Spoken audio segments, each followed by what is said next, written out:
The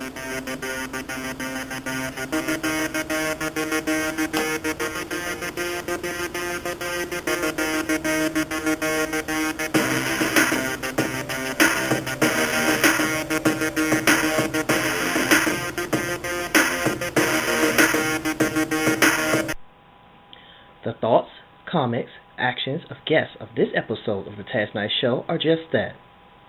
They have no connection to Tazz Night and the management of the Tazz Night Show. With that being said, let's proceed with this episode.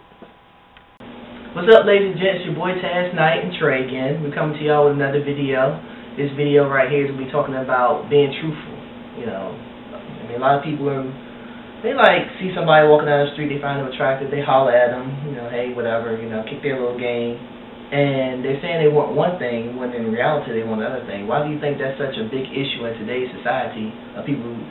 This is the be real or you know society, but nothing's real about it. It's all fake. So, well, you make a good point. I think that keep it real society. People don't know what real is anymore.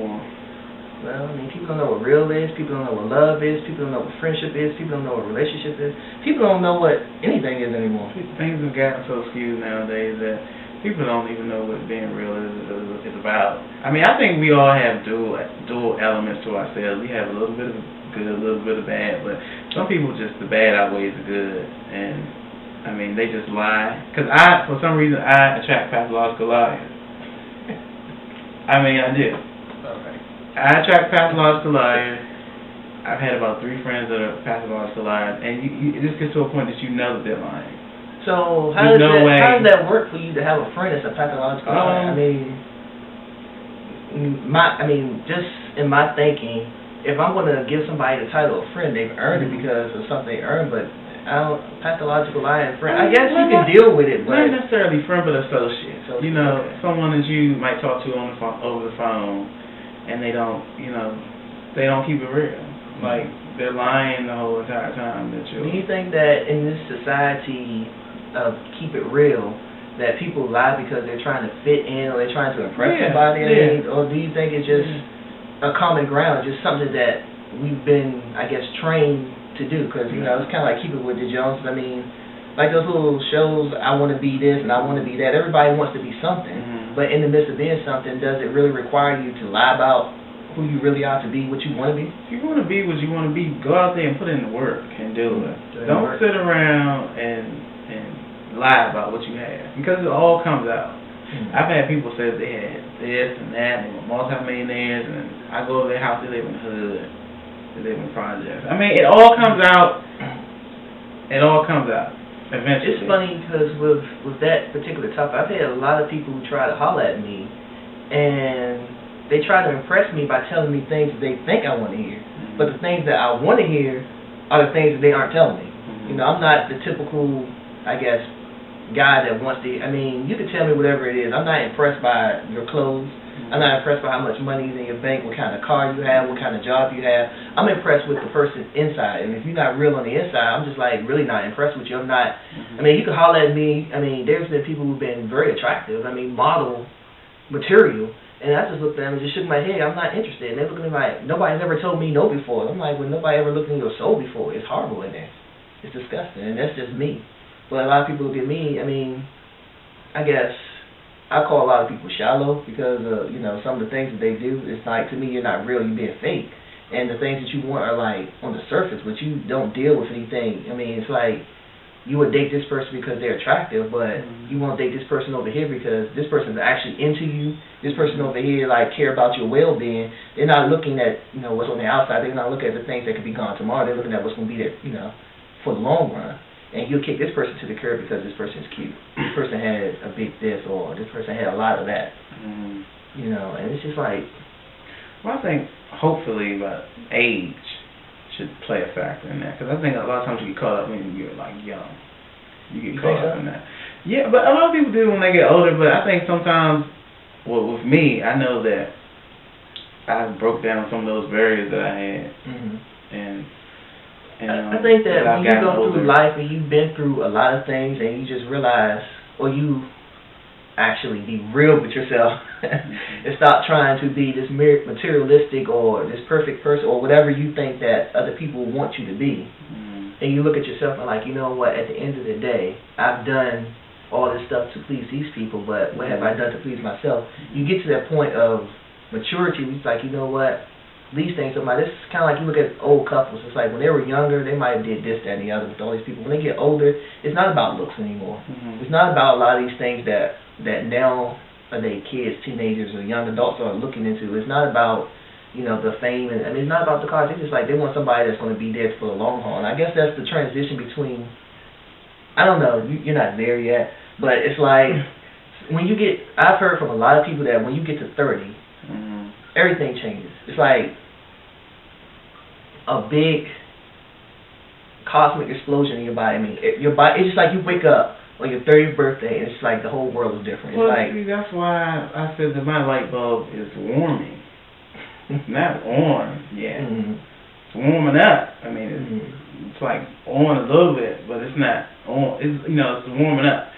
So I think when you get 25, you should understand that, you know, you should kind of sort of know what you want to do and not be led by other people.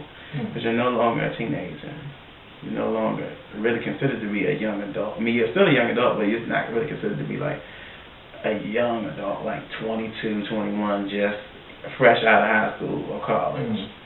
You should have some sort of experience underneath your belt. That's true. I mean, but the realness, to me, the realness comes from within. Like, you know who you are, you're true to yourself. I mean, if you only like certain things because you like certain things, nothing wrong with that. But if you like certain things because you feel like liking those certain things makes you popular or makes you look good, I mean, that's. But what about those people who have lied to themselves to a point where they believe their own lie, where they don't know who they really are? They're like lost in the sauce. They like, they just. Because I mean, I've met some people who they really don't know who they are. I mean, it's like, what do you want to do? Who are you? And they really, honestly, can't tell you. That's crazy. It's not crazy, it's real. It is real, but it's crazy. crazy. I mean, I'm not going to say that these people were teenagers. Some of them were 29, 32. If you don't know yourself, then it's like, what are you doing? I don't know. I don't know what they're doing. And that was what caught my attention with them. Because, like, I'm looking at this person. I'm like, yo, what's going on with you? I mean, you're here, you're there, and I'm not understanding. I'm trying to be a friend, and I'm trying to help you out, but I can't make you or tell you what you need to do or where you are. I only can help you where you are. If you say I have an issue with this, I can help you with that issue, but when you don't even know what you have an issue with, you know, how can you be real? I mean, getting back to the original topic of relationships, it's like, if I go out there and say I want somebody that's, you know, what do they normally say? I want somebody that's attractive, got a good paying job, got a car, what's the other thing they normally say? It's like, some people want height, some people want color, right? Some people want weight. I mean, it's all those things. Yeah. But when it comes down to it, like I always tell people, okay, that's cool that you're looking for all this stuff, but what do you have to offer? What do you put on the table? And it's like, the reason why I've been single for so long is because I have a lot that I'm putting on the table. And I'm not just going to throw it on the table and be like, all right, this is it, let's eat. And you didn't bring anything to the table. It's just like you came to my buffet, ate up all my food, and now I'm starving because I don't have anything. I gave, and it's like we went back to that one-sidedness relationship. It's like I have a lot to give a lot of people, and a lot of people are like, why are you so standoffish about this? Because I don't want to give away. But I spent a lot of my years. What you worked on, I can understand. I spent a lot of my years getting to where I am now. I spent a lot of my years being the giver. Giver. In most of my relationships, I mean, I gave like 85% of the relationship, and I got like 15% back. So it's like I'm at a point where I'm not doing that anymore. And if I see I'm starting to go down that road, it's curtains already.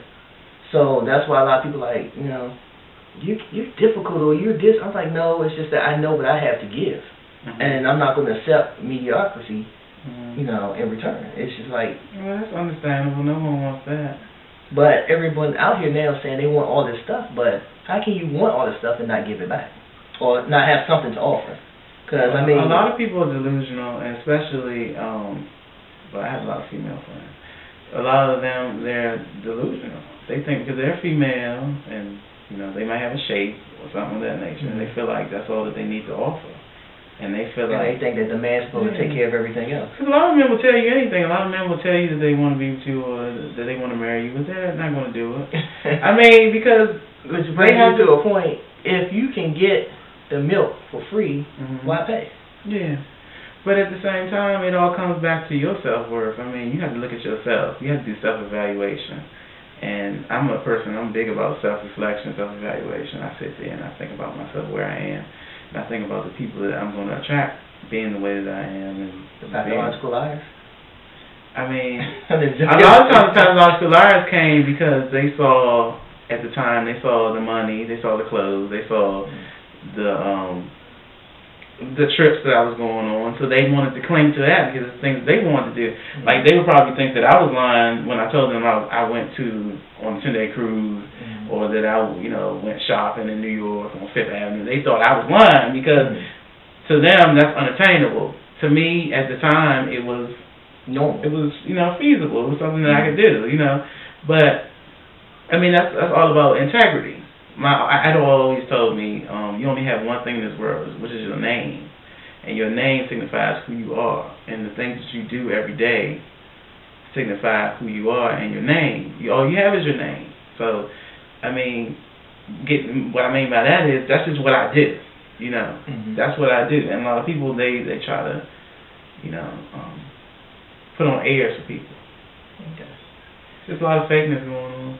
So what do you guys think about that? Do you think that in this society of keep it real, do people understand what real is? Do they understand what they want really? Because, I mean, a lot of people say they want some things and they really don't want those things. They think they want those things. It's kind of like, are you really in love with this person or are you infatuated with this person? It's a difference. Well, I always say, do you want to be in a relationship or do you like the idea of relationship? Yeah, do you like the same idea thing with love, Yeah. So what do you guys think about it? Comment, post, video, anything.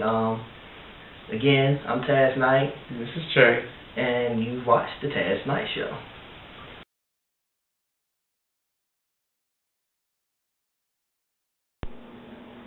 Ah, we're recording again. What are we talking about now? What are we talking about now? Being real. That's what right here, it's like sticking out right there. What? My gray hair? Yeah, that one gray hair. It's like your other hair just laying down on your face, but that one gray hair just like... Because I'm old. It's like, look, I am popular. I'm the first one on this side. I am populating this side. I want to stick out just like this, so everybody see me. It's like a little flag. You want to pull it out for you? No. Will we die for you? You want me to?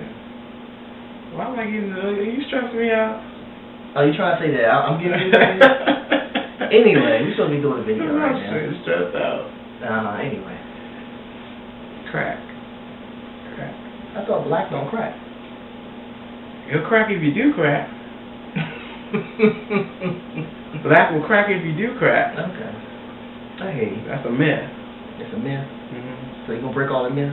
We can talk. You want to talk about crack? We can talk about crack. I don't want to talk about crack. I don't do crack. I'm talking about crack.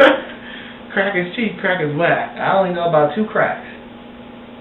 When you break a mug and it crack, and a butt crack. Those are the only cracks I know. Now, anything else, I'll leave it up to you because I don't know nothing else. Can we do the show now? We are doing the show. I didn't even introduce yourself. Everybody know who we are. This is Take 2. Is Dumb and Dumber. Frickin' Frat. I don't know about all that. So I don't know. Siegfried and Roy. Which one are you?